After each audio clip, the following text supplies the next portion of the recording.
Now that's a sexy zipper, am I right?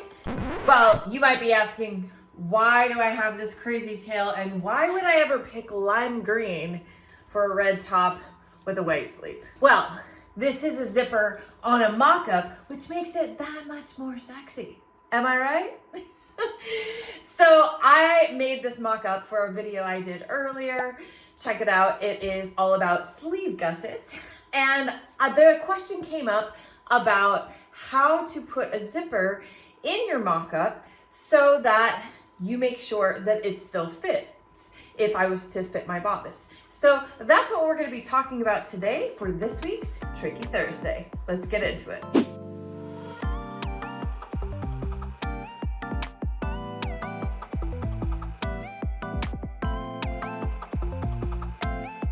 Hello and welcome back to my channel, or welcome if you're new here. My name is Trisha, I'm your pattern nerd friend, and we talk about all things pattern making, sewing, and fitting here on my corner of the internet. Today we're going to be talking about how to put a zipper in your mock-up and why you would even want to do that, right? So if you are new around here, you probably have not heard that I am the safety pin queen is another moniker that I have been dubbed in addition to the pattern nerd friend. But I like to use safety pins when I do fittings. So a lot of times I suggest that you safety pin yourself into your mock-up right on where the stitching line would be so that you can make sure you have the most accurate fit when you are doing a mock-up fitting. But if you are doing a pretty intense fitting and you're having to get in and out, especially if you're fitting yourself, you're having to get in and out of your mock-up over and over and over again, doing the safety pin thing can get kind of daunting. So I have suggested to a couple of my students to just baste in a zipper, and notice how long this zipper is on my mock-up. It's just one that I had lying around. I'm not cutting it down to fit this mock-up because I'll probably rip it out of here and use it on another mock-up later on, because we are all about sustainability and reusing our resources. But another question came up when I did this for a previous video is, how do you add the zipper but make sure that you're not taking anything away from the bodice and how it fits itself? So I wanted to dive a little bit more into that in case you were wanting to throw a zipper into your mock-up.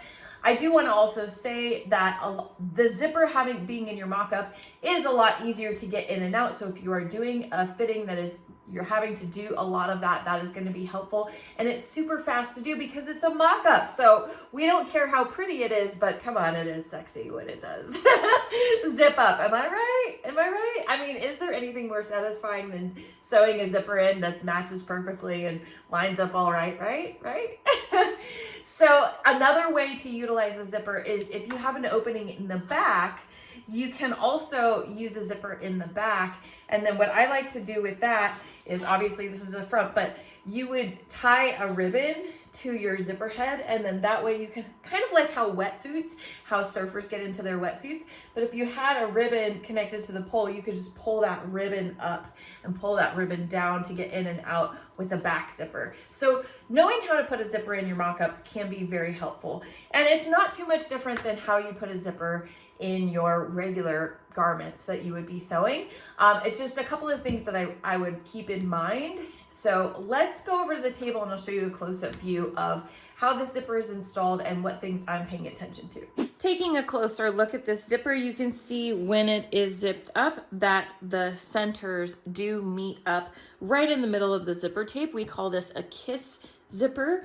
It is just basted in because this is a mock-up. You know, I will take this zipper out and use it again for another use. So let's look. I mean, I do still, even though it's basted on here, and see it's even coming out already because it is just basted, you do want to try to be accurate, you know, when you're installing your zipper. So let me take one side out and I want to show you a little bit more clearly how I set this up and make sure that it's going to work. Actually, let me share with you how fun this is, because this is one thing I love about mock-ups. Because it's basted together and the zipper is pretty strong, I can just rip this thing out.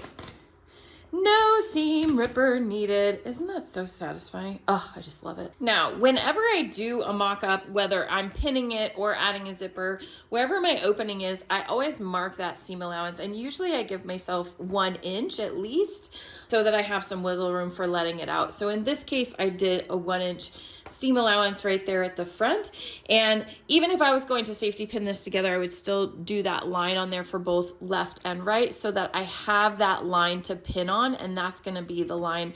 This is your center front. So anything beyond this adds more, anything, you know, taking beyond or adding to that, you're going to add more to the circumference. So it is really important that you know where that stitching line would be, or your actual true center front would be in this case. And this is true for the back as well.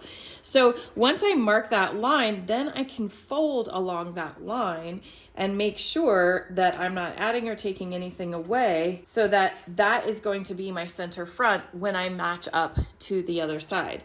Now, I usually will install one side of my kiss zipper and then do the other. So I went ahead and installed this already, as you know, because we started with it being together. And then with this other one, this other side, I can line it up, make sure that I am going to be in the same realm, you know, the same length, line it up here. I mean, you don't have to be super, super accurate, but if it is shifted, it is going to make it fit a little funny. So you do want to be mindful of that. The other thing, when I'm doing a kiss zipper, notice how this side of my zipper is landing right in the center of those teeth. And I even, if you notice, look, I have a little bit of a pucker. That's fine. This is a mock-up. I'm going to take this zipper out at the end of the day anyway, so I'm not really worried about like little puckers like that, skipping stitches, anything like that. That's the great thing about mock-ups. But I do want to try to make it as even as possible. And the most important thing when adding a zipper like this is that you are not adding or taking away from your actual pattern in the center front or center back, wherever you're adding your zipper. So I like to, when I'm doing a kiss zipper, I just kind of make sure it lines up with the center of my teeth. And then I can go ahead and do the other side. So I would actually pin it so that it stays in place and stays in about the same spot. Meanwhile, keeping my center front line that I have marked here is going to be, you know, right at my zipper teeth. And whenever I'm pinning anything, seams, especially zippers, I start at the bottom and the top first, where I'm beginning and ending, and lining that up so that I make sure that's not going to move on me. And then I kind of go in the middle, and then in the middle, and then in the middle. And if you had any kind of seam or anything like that, like an underbust seam, or if this was a full dress, then you would want to make sure to line those up. This is a pretty simple garment, but notice how it's lined up matching those teeth. I'm going to go ahead and sew this, and then we'll be good to go. Just wanted to point this out because when you're sewing, you only have one side of the zipper tape. In this case, I have a separating zipper. Now, if you had a connected zipper, then that would be different. So when it's by itself, you know, I'm really just lining up that edge with those teeth because the other side of the teeth are on the other side. Now, if you were going to do a zipper where you wanted it to be exposed, I would take my center from the teeth and then fold it back that amount that you're wanting to take away to expose the zipper. So those are the things that you want to think about. And I will advise you, I started off this without using my basting stitch. It was taking forever. And then I went with my long stitch, and it goes so quick, and it's super handy, super easy to get in and out.